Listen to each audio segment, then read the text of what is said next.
एकता बयान नाम तो सुना होगा।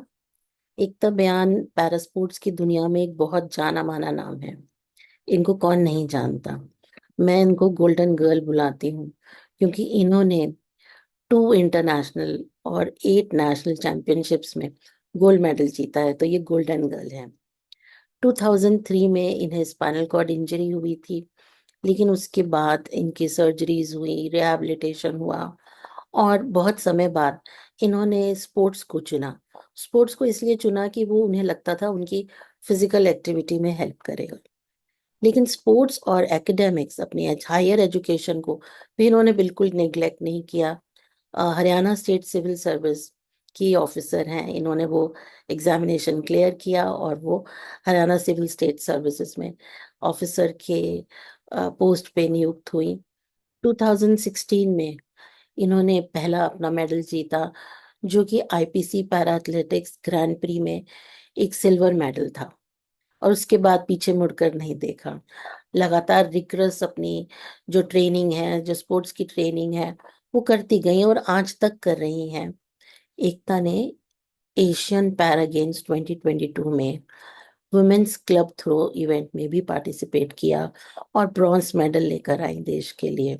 Asian para games 2022 women's discus throw में अपनी कैटेगरी में रिकॉर्ड क्रिएट किया है। टोक्यो 2022 पैरा गेम्स में इन्होंने इंडिया को रिप्रेजेंट किया था और 6th पोजीशन हासिल की थी। तो इस तरह से उनकी मेडल टैली का हिसाब रखना बहुत मुश्किल है। जो उनकी अचीवमेंट्स हैं उसका हिसाब रखना बहुत मुश्किल है। 2018 में इन्हें राष्ट्र पुरस्कार से सम्मानित किया गया प्रेसिडेंट ऑफ इंडिया के द्वारा। अब एकता चाहती हैं कि वो जो यंग एथलीट्स हैं उनको वो रास्ता दिखाएं, उनको उनकी हौसला अफजाई करें, उन्हें गाइड करें और साथ ही ये डिसेबिलिटी कम्युनिटी में अवेयरनेस भी स्प्रेड करने का बहुत बड़ा काम कर रही हैं। तो मिलते हैं एकता से, सुनते हैं उनकी कहानी उन्हीं की जुबानी। तो नमस्कार दोस्तों, आज आभास पॉडकास्ट में एक बहुत ही सुंदर और एक स्वीट पर्सनालिटी की हमारी मेहमान है एकता बयान। इनको सब जानते हैं, कौन नहीं जानता। ये हिसार हरियाणा की रहने वाली हैं और जैसे मैंने आपको इंट्रोडक्शन में बताया, ये गोल्डन गर्ल है हमारी।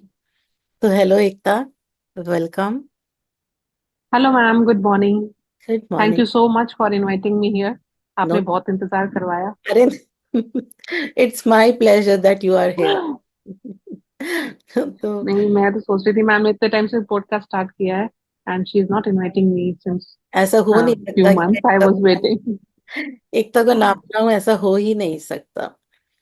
सो हाउ आर बिल्कुल। थिंग्स, कैसे चल रहा है सब? All good ma'am, all good. अच्छा से ट्रेनिंग चल रही है, जॉब चल रही है, hmm. Taking care of my fitness. That's great, that's great.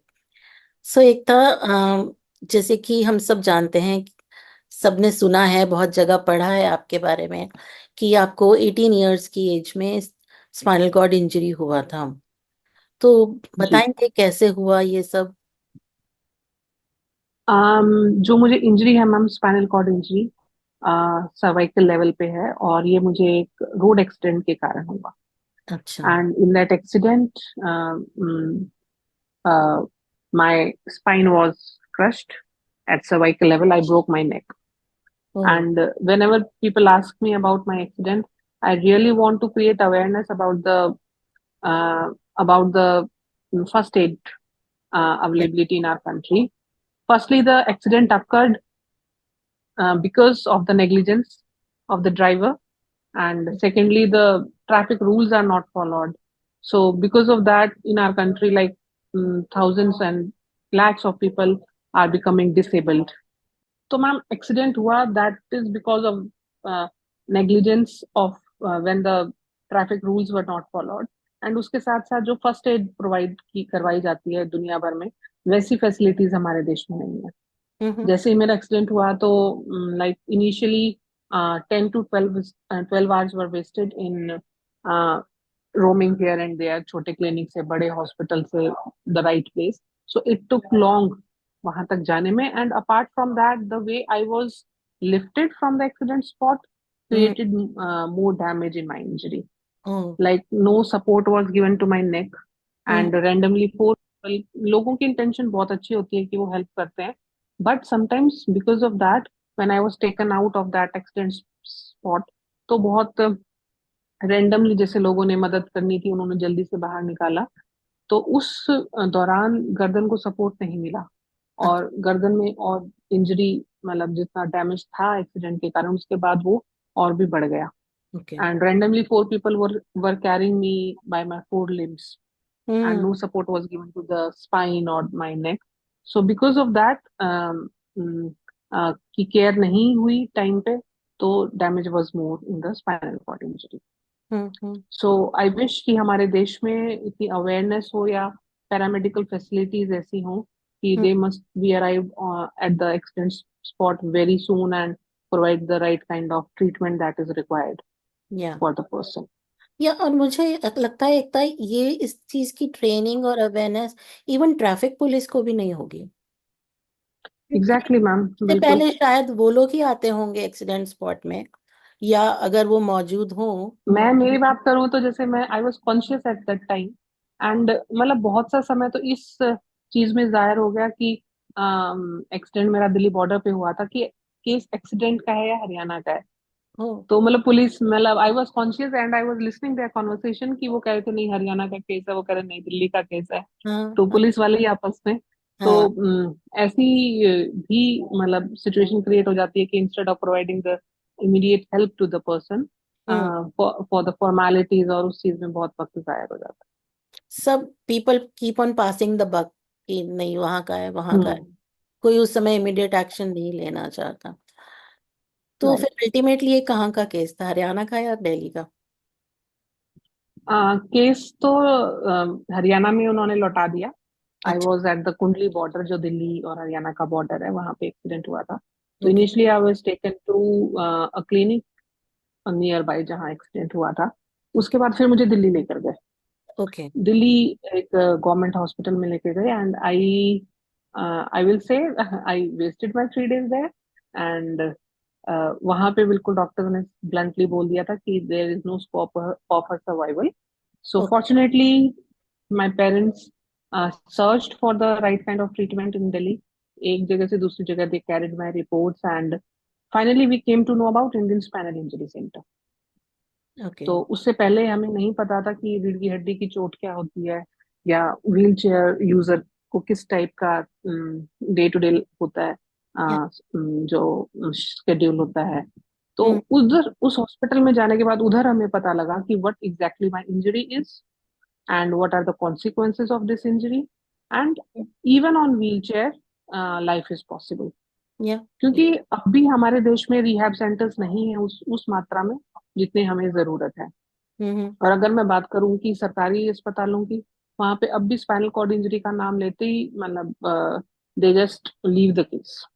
Hmm. Specially cervical अगर लेवल है, जो सर्वाइकल लेवल है ऊपर की चोट, फिर होता है डोर्सल नंबर जी। नीचे, they are not life threatening, उसमें भी डिसेबिलिटी हो जाती है permanent, but it is not life threatening. Hmm. Cervical में थोड़ा रेस्पिरेशन का इश्यू होता है, और ज्यादा इंजरी होती है, मतलब नेक ब्रोक होना, you can imagine all the nervous system is connected from the brain through spinal cord and rest of the body. So hmm. अब भी हमारे देश में अगर स्पाइनल कॉर्ड इंजरी का नाम ले दिया जाता है तो डॉक्टर्स सरकारी अस्पतालों में सोच लेते हैं कि कुछ नहीं हो सकता है इन पेशेंट्स हम्म। का। And for that we need the right kind of rehab centres, yeah because हम देर एक एक आर। पर्सन को तो अवेयर नहीं कर सकते। हाँ, सब कोई दिल्ली नहीं आ सकते हैं, देर आर टू लेस। हाँ, यस। और एक एक पर्सन को अवेयर नहीं कर सकते कि ये स्पाइनल कॉर्ड इंजरी, एटलीस्ट वो सही जगह पहुंच जाए पर्सन, और उसकी फैमिली को राइट काइंड ऑफ सपोर्ट मिल जाए, गाइडेंस मिल जाए, हम्म। तो ही मैं कहूंगी कि एक ज्यादा वक्त वेस्ट नहीं होता, और बंदा जल्दी अपने एक मेन स्ट्रीम लाइफ में आ जाता है, बैक टू नॉर्मल लाइफ आ जाता है। तो रिहैबिलिटेशन में आपको कितना टाइम लगा? It took me 9 years, ma'am, or 9 months, sorry. It took 9 month? me 9 months. I hmm. spent 9 months in the hospital, hmm. and I underwent 3 surgeries. हम्म। और 9 महीने तो मैं अस्पताल में रही, इंडियन स्पाइनल इंजरी सेंटर में रही। हम्म। लेकिन उसके बाद भी रिहैब तो चलता रहा। असली रिहैब तो तब स्टार्ट होता है जब आप घर वापस आते हैं, अच्छा। क्योंकि अस्पताल में तो सब कुछ आपके अकॉर्डिंग होता है।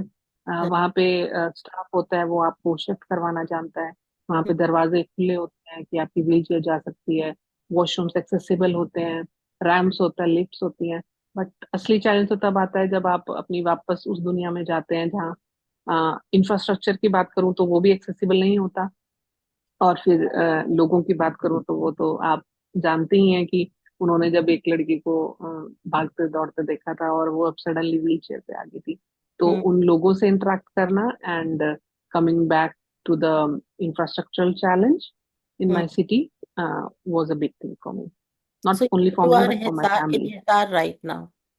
आप हिसार Yes, ma'am. में, हिसार इज लाइक, जी. I think it is a big city. Yeah, it is a big city in Haryana, and but I won't say it is very accessibility, developed. Accessibility ज्यादा नहीं है? Accessibility, no ma'am, no accessibility. And ज्यादा, मतलब आपको ये समझ लीजिए अगर कहीं जाना है तो I have to think many times and I have to make their accordingly the arrangements. So accessibility is of course a big big issue. Yeah. अभी तो हमारी मेट्रोज में ही नहीं है मैम, वैसी बात तो मैं हिसार जैसे शहर में तो अभी दिल्ली बहुत दूर है. Right. So after your rehabilitation you decided to continue your studies, कि मुझे पढ़ना है। राइट. तो वो जो आपने पढ़ाई की, अपना ग्रेजुएशन, पोस्ट ग्रेजुएशन, तो वो कैसे मैनेज किया? इस दिशा में भी मैं कहूंगी जो मेरा रिहैब हुआ ना, और मेरे परिवार को भी जो उन लोगों ने पेयर काउंसलिंग की, हम्म। उसका बहुत योगदान रहा. कि ओके। लाइक माय पेरेंट्स और मैं, हमने 9 महीने अस्पताल में बिताए. मेरे पेरेंट्स मेरे साथ रहे. तो हमें पता लगा कि व्हील चेयर पे रहकर भी चीजें are possible, and specially academically you can be having a bright career. Yeah. And though मैं ऐसा नहीं कहूंगी कि I came out of that phase very easily. It took me long, it was a very slow process. But yes, due to that rehab, we decided that we will again enroll me in the college. क्योंकि जब तक हम जब initially accident हुआ तो studies was nowhere in my mind, not even my families mind. Everyone was focusing कि चलना शुरू कर दे, वॉकिंग स्टार्ट हो जाए. बट स्लोली आई रियलाइज कि हम्म, ये चीज नहीं होने वाली है कि वॉकिंग के ऊपर जो इतना ध्यान दिया जा रहा है. और वहां पे एक बहुत सही भी बात बताई गई थी कि वॉकिंग हो जाएगी but why are you wasting your time. साथ हम्म। के साथ अपना कुछ करो. आप अपना फिजियोथेरेपी तो कर ही रहे हैं दिन में 2 से 4 घंटे, हम्म। तो समय क्यों वेस्ट कर रहे हैं? आप अपना इतना पढ़ाई कीजिए. हम्म। एंड विद वेरी मतलब uninterested mood I enrolled in the college. मैं तो कहूंगी कि मैंने तो मतलब मेरे पेरेंट्स का that was the wisest decision, that even I was not willing to study, उन्होंने मेरा कॉलेज में एडमिशन करवाया. एंड ये तो मैं मैम मैं कहूंगी कि एजुकेशन ने बहुत बड़ा रोल प्ले किया है. हमारी क्योंकि सोच जो बदल जाती है, एजुकेशन से सोच बदल जाती है। सोच के साथ साथ दिशा मिल जाती है मैम, हम्म। पर्पस मिल जाता है आपको. क्योंकि हम्म। मुझे, अगर मैं सोशल पॉइंट ऑफ व्यू से बात करूं, तो I was not listening anything positive about me और my life. Everything whatever I was listening was negative stuff. So I thought कि this disability is a big thing and nothing is possible in this disability. But when I started study, I resumed my studies. So that was something gave me a ray of hope, gave me a direction, gave me my social life back, जो कि बिल्कुल मैं isolate हो चुकी थी. And I found कि this is something that I still can do. Yeah. I realise that, I concluded that कि everything was changed after that accident, हर लिहाज से. पर हम्म। लेकिन पढ़ाई ऐसी थी कि जो that is still same for me. Hmm. And I topped in my very first year in psychology subject. फिर ओके। तो मैं college professors and everyone was very supportive. या। वंडरफुल। एंड स्पोर्ट्स में एंटर करने का डिसीजन वो कब और किसका था? आपका खुद का, पेरेंट्स का, कैसे हुआ? स्पोर्ट्स से पहले तो मैम मैं थोड़ा सा इसी चीज पे कंटिन्यू करना चाहूंगी कि मैंने पढ़ाई स्टार्ट की. तो something that was I was very sure in my mind from the day one that I have to be financially independent. Yeah. After completing my education, मतलब मैंने सोच लिया था कि no matter what kind of job I will do, but I will do. मैंने बच्चों को tuitions देना स्टार्ट किया। फिर मैंने ग्रेजुएशन होते ही अपना कॉम्पिटिटिव एग्जाम्स की तैयारी की। Hmm, and firstly I get a job of a clerk and I did it for 2 years. After that I qualified my civil services exam. So that was a turning point in my life. या उसके बाद फिर मुझे कुछ अच्छी अच्छी बातें मेरे बारे में सुनने को मिली। तो हम्म उसी दौरान फिर जब मेरे इंटरव्यूज पब्लिश हुए तो मुझे मेरा एक इंटरव्यू मेरे कोच है मिस्टर अमित सरोहा उन तक पहुंचा। तो हम्म मैं ये नहीं कहूंगी कि मतलब अम, मैं बहुत प्री प्लानिंग के साथ या मैंने कुछ स्पोर्ट स्टार्ट किया। Even I use to think कि I am having a severe disability of quadriplegia. That means my lower limbs are completely paralyzed and my upper limbs are also partially paralyzed. So I thought in this severe impairment, sports is not possible. Hmm But when I met him, so he is also having this disability like me, quadriplegia. Then I came to know about club throw. Okay club throw एक ऐसा game है ma'am जो सिर्फ उन्हीं disabled person के लिए है जिनके चारों लिम्स की डिसेबिलिटी है। ओके तो तब मुझे पता लगा क्लब थ्रो के बारे में एंड विदाउट मच प्लानिंग। मतलब मैं ज्यादा प्लानिंग्स करके नहीं चलती थी आफ्टर एक्सीडेंट। बस मुझे लगता था मैंने ग्रेजुएशन करना है बस। First year second year third year क्या, फिर मैंने पीजी करना है, फिर मैंने जॉब करना है। फिर जैसे मुझे स्पोर्ट्स का पता लगा तो I thought of giving it a chance. And my family supported me, they are always with me. उन्होंने बिल्कुल एनकरेज किया कि yes this is something we should explore. And शुरू में मैंने सोचा था कि बहुत टाइम हो गया बस एक्सीडेंट के 3-4 साल तक तो मैंने फिजियो विजियो की थी। फिर 10-15 साल कुछ नहीं किया था। मुझे लगा कि अब थोड़ा फिजियो और फिटनेस हेल्थ पे भी ध्यान देना चाहिए। उस हम्म पॉइंट ऑफ व्यू से मैंने स्टार्ट किया था। अच्छा and when I started performing तो आई परफॉर्म्ड वेल। एंड फिर नो लुकिंग बैक, फिर आगे से आगे गोल सेट करते चले गए।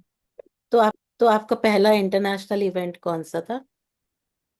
मैम मेरा पहला इंटरनेशनल इवेंट ओपन इवेंट होते हैं जैसे मेजर गेम्स के अलावा, जैसे एशियन गेम्स, वर्ल्ड चैंपियनशिप और पैरालंपिक गेम्स के अलावा कुछ ओपन इवेंट्स भी होते हैं जिसमें आप जाके अपनी क्लासिफिकेशन करवाते हैं। और तो मेरा वो पहला इवेंट 2016 में बर्लिन में था। ओके और वहां पे मैंने अपना क्लासिफिकेशन करवाया और उसमें मेरा सिल्वर मेडल था।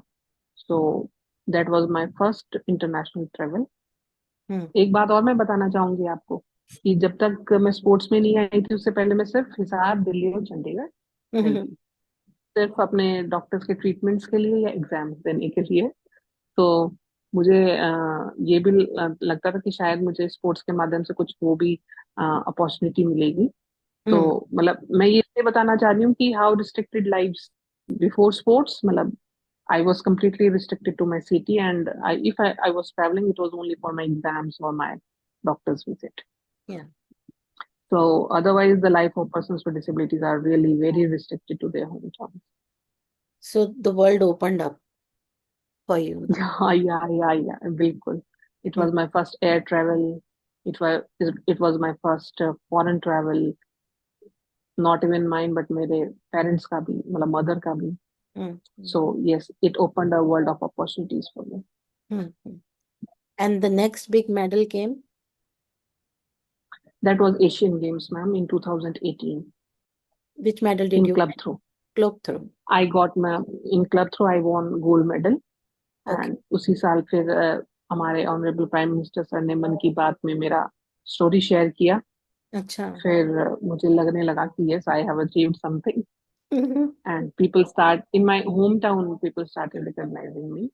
हम्म so hmm sports gave me that visibility. Yeah otherwise I have been doing बहुत हार्ड वर्क मैं कर रही थी। I have been doing since 15-16 years, but the recognition and the visibility was given by sports. Okay And I'm glad that due to this visibility, I am getting those opportunities where I can talk uh, about my community of persons with disabilities, the challenges we face, hmm and the solutions, but with the solutions which can ease our lives. And I most of the times I always use the opportunities or the platforms I talk on about persons with disabilities also.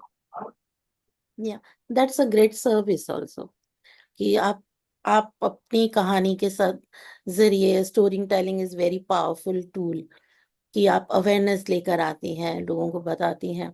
That's a great service. And you got national award from presidents of India in 2018।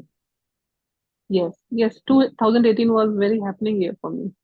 मन की बात का जिक्र होना, मन की बात में मेरी स्टोरी शेयर होना, फिर ट्यूनिशिया में एक इवेंट में मेरा मेडल आना, एशियन गेम्स में मेडल आना, और नेशनल अवार्ड मिलना, तो hmm. That was very brilliant year. तो आप दो स्पोर्टिंग इवेंट में पार्टिसिपेट करती रही हैं, डिस्कस में और क्लब थ्रो में। जी मैम। तो दो में कैसे? जी मैम। इसमें मैं थोड़ा सा आपको बताना चाहूंगी कि किस तरह से हमारी क्लासिफिकेशन होती हैं। जो व्हील चेयर यूजर्स की क्लासिफिकेशन है वो 51 से लेकर 57 तक की है, ओके। और जिसमें मेनली, सॉरी, 55 तक, जिसमें व्हील चेयर यूजर्स होते हैं। तो हम्म। मेरी कैटेगरी F51 है। F stands for field event, अच्छा। Where the throwing events are done. Other events are track events, जो running, high jump, long jump. Hmm. तो जो हमारे थ्रोइंग इवेंट हैं उसमें मेरी कैटेगरी है F51. F51 is the category for the persons who are having impairment in all four limbs. And okay. in that category, club throw is the only event. Okay. Club throw और कोई game और कोई category वाले आपको खेलते नहीं मिलेंगे 52, 3, 4, 5 के। जैसे javelin is something everyone, every category is having javelin throw और शॉर्ट पुट और डिस्कस। तो मेरा मेन गेम तो मैम क्लब थ्रो ही है। Okay. Discus is something I play, but that is my minor one. मैं सिर्फ उसको नेशनल लेवल पे ही खेलती हूँ। Internationally my rank is not good in that event. So being a quadriplegic, club throw is my main game, and club throw is the main game for every quadriplegic person. Okay. तो आप training में, physical exercises में कितना time devote करती हैं?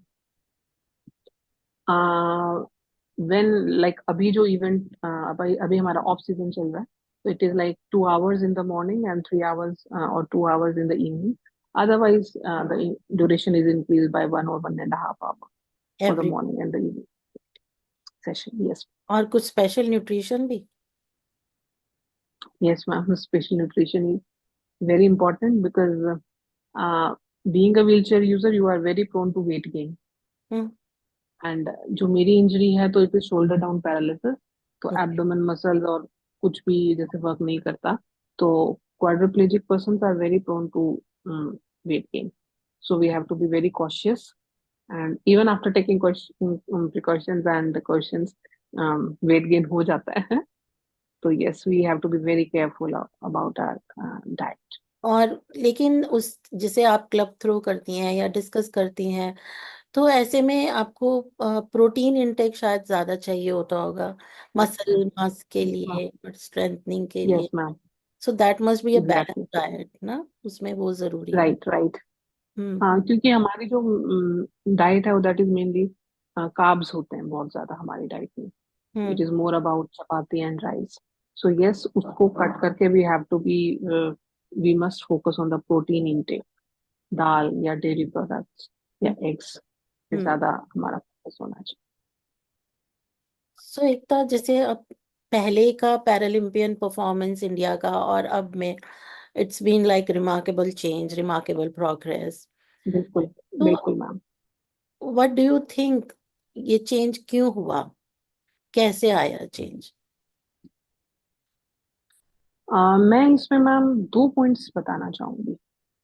सबसे important है government की sports policy. Okay. That is very important. आप स्पोर्ट्स खेल रहे हैं तो ठीक है, आप अपने हेल्थ पॉइंट ऑफ व्यू से खेल रहे हैं, but it is financially very demanding.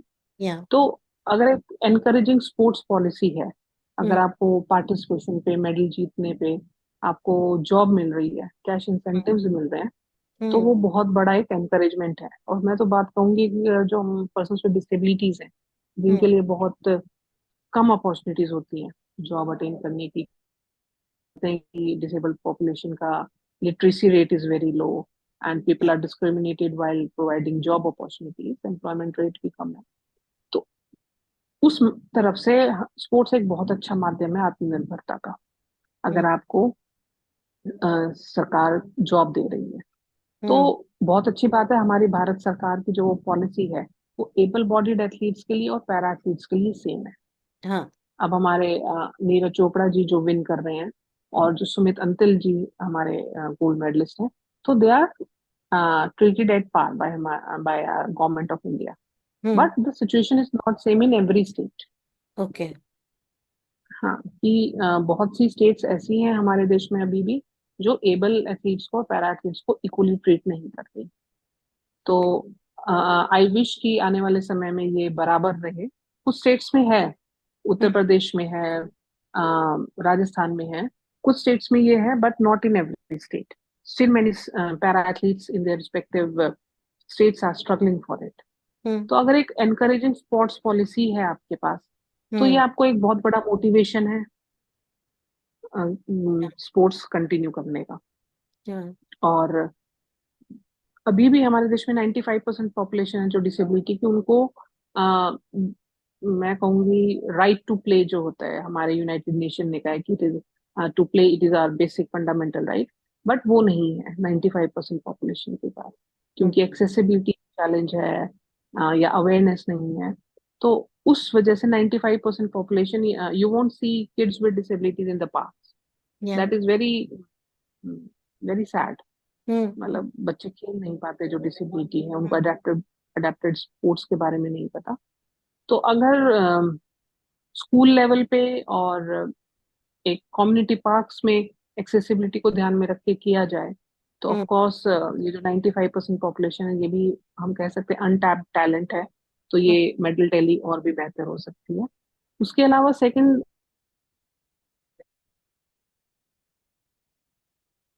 After 2016, ज्यादा बात करूं तो 2010 के कॉमनवेल्थ गेम्स के बाद हमारे पैरा को काफी सपोर्ट मिलने लगा था. मतलब उतना तो नहीं, पर 2016 रियो के ओलंपिक के बाद, पैरालंपिक के बाद, और हम्म. टोक्यो के पैरालंपिक के बाद बहुत विजिबिलिटी मिली है ओके. मेडल मेडल विनर्स को, या मैं कहूंगी पैरा स्पोर्ट्स को. हम्म. जिस वजह से लोग जानने भी लगे हैं. पहले लोग नहीं इमेजिन कर सकते थे person who is a wheel chair user can be a sports person. But now because of para sports people are recognising wheel chair users. वो या. वैसे नहीं दिखता उनको उनकी सोसाइटी में कि पार्क में या मॉल में कोई व्हील चेयर यूजर. वो कहते हैं कि नहीं, व्हील चेयर यूजर तो हमने स्पोर्ट्स पर्सन वो टीवी पर देखा था. तो hmm. It is a good picture. हाँ.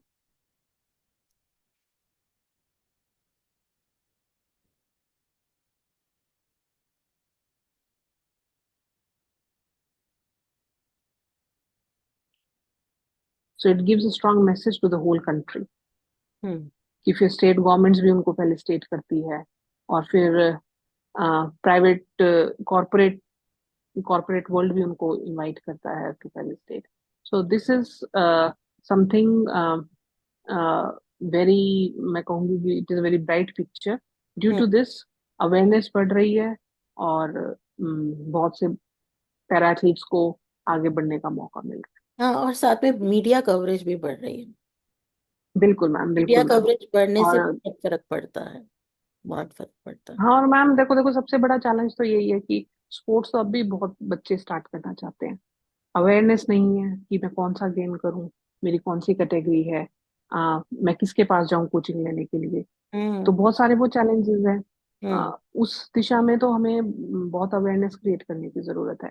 उसके अलावा अगर किसी ने गेम स्टार्ट भी कर दिया, वो मेडल विनर भी हो गया, पर क्लासिफिकेशन करवाने के लिए उसको फॉरेन जाना होगा. हम्म. वो expenditure, like initially you have to bear the expenses. तो फिनेंशियली भी बहुत डिमांडिंग है देखिए स्पोर्ट्स. मैं अब क्वाड्रिप्लेजिक हूँ, तो I need two persons to help me in my day to day activities, yeah. from the basic thing like shifting from bed to wheelchair and wheelchair to bed. So hmm. like when I'm traveling, we are three persons. So I have to take care of expenditure of three persons. तो हम तीन जन जाएंगे, हमें एक wheelchair accessible hotel book करना होगा. मुझे ये हम्म. नहीं समझ में आता कि व्हीलचेयर एक्सेसिबल रूम्स महंगे मिलते हैं बाकी रूम से. पहले हम्म. तो बात मिलते ही नहीं है. एक फ्लोर पे हार्डली, अगर 100 कमरे होंगे एक फ्लोर पे, तो एक कमरा व्हीलचेयर एक्सेसिबल होगा, और वो भी उसको आपको महंगा पे करना पड़ेगा. आप अच्छा. व्हीलचेयर एक्सेसिबल टैक्सी बुक कीजिए, वो भी आपको महंगी मिलेगी. महंगी मिलेगी. तो it is financially very demanding. तो एथलीट को फाइनेंशियल सपोर्ट भी चाहिए मैम. कब हम्म. तक वो मतलब अपनी फैमिली से डिपेंड होकर वो अपना स्पोर्ट्स कंटिन्यू कर पाएगा. इसके लिए बहुत जरूरी है कि हमारे देश के जो कॉरपोरेट्स हैं या प्राइवेट प्लेयर्स हैं वो आगे आए। कि हम्म। जैसे गो स्पोर्ट्स फाउंडेशन है, it was the first foundation in our country to hmm. Started supporting para athletes. उससे पहले कोई पैरा एथलीट्स को सपोर्ट नहीं करता था hmm. Apart from government of India. Hmm. And फिर अब ओजीक्यू ने भी, ओजीक्यू भी एक ऑर्गेनाइजेशन है, ओलंपिक गोल्ड क्वेस्ट। हम्म। तो वो भी पैरा एथलीट्स को सपोर्ट करने लगे। अब धीरे धीरे कुछ और कॉर्पोरेट्स आ रहे हैं, एसबीआई है, वेल्सपन है, जो सपोर्ट करने को आ रहे हैं। तो it is very important to support the athletes who are at the grassroots level, who are the budding athletes. Right. So any upcoming events for which you are preparing, कुछ है आने वाला? Yes, for the next year we are having our nationals, hmm. and the major event will be of World Championship that will be in October 24. Okay, So I'm preparing for that. That's wonderful and we wish you all the best for that. और Thank you, ma'am. चलते चलते एक छोटा सा सवाल कि accident से पहले जो 18 साल वाली एकता थी, और अगर वो चलते हुए कहीं मिल जाए, तो एकता उसे, अब वाली एकता उसे क्या कहेगी? uh, दो बातें कहूंगी। एक तो रिलैक्स, ज्यादा स्ट्रेस ओवरबर्डन फील करने की कोई जरूरत नहीं है। Relax, everything will get fine at its own pace. Hmm. और यूं भी कहूंगी कि यंग एकता को डांस कर ले जितना कर सकती है, फिर नहीं कर पाएगी। लेकिन यंग एकता, वो डांसिंग शायद was something very close to me. Young Ekta ने सोचा नहीं था कि वो इतना अचीव कर पाएगी, कि मन की बात में मोदी जी उसकी कहानी सुनाएंगे, है ना? हाँ, ये बात भी है, ये उतना नहीं भी सोचा था कि ये भी लाइफ का एक डांस स्पोर्ट्स है में। Ekta, this is a kind of dance बिल्कुल that ma'am. Life has done, no? और मुझे तो मैम ये भी लगता है कि मैं डिसेबिलिटी सेक्टर में कुछ कंट्रीब्यूट कर पाऊँ, तो ये मतलब somewhere I looking forward to it as my purpose. कि जिस भी रूप में मैं, हाँ। जैसे भी अभी या भविष्य में भी, हम्म। तो मुझे पता है कि हमारी कम्युनिटी के क्या क्या चैलेंजेस है। छोटे छोटे बच्चे जो डिसेबल्ड हैं वो एजुकेशन नहीं कंप्लीट कर पा रहे, या उन्हें मेन स्ट्रीम स्कूल्स एडमिशन्स नहीं दे रहे, राइट। और वो इस वजह से जीवन भर एक डिपेंडेंस का जीवन जीते हैं। तो there are so many things where you can contribute.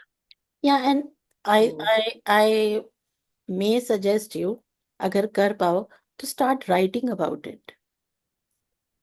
बिल्कुल मैम, श्योर। जब भी समय मिलता है इसके बारे में लिखो, क्योंकि आगे आने वाले जनरेशन्स के लिए वो आपकी एक लेगेसी रह जाएगी, कि योर एक्सपीरियंसेस, योर स्टोरी, उसको सबको डॉक्यूमेंट करो धीरे धीरे। So that would right. Be a great contribution for the community, for the upcoming sports person, जो पैरा एथलीट्स हैं उनके लिए। Right. Start documenting, exactly ma'am. because you have that अब talent, you can express yourself, you have a good language, तो why not? Writing skills अच्छे नहीं है ma'am. कोशिश करो, हो जाएगा। Surely I will do. But मुझे लगता है कि एजुकेशन में बहुत हमें करने की जरूरत है हमारे देश में ना। हाँ। हाँ, बिल्कुल। एजुकेशन इज समथिंग, मतलब बेसिक चीज है, सबको मिलनी चाहिए एजुकेशन। हम्म। हम्म। और आप देखिए कि गांव में जाके छोटे छोटे बच्चे are restricted to their homes, their yeah parents are carrying them in their arms, they don't yeah have wheelchairs. So this is somewhere we can contribute. Yeah So thank you so much, Ekta, for your time, and all the best for your future events.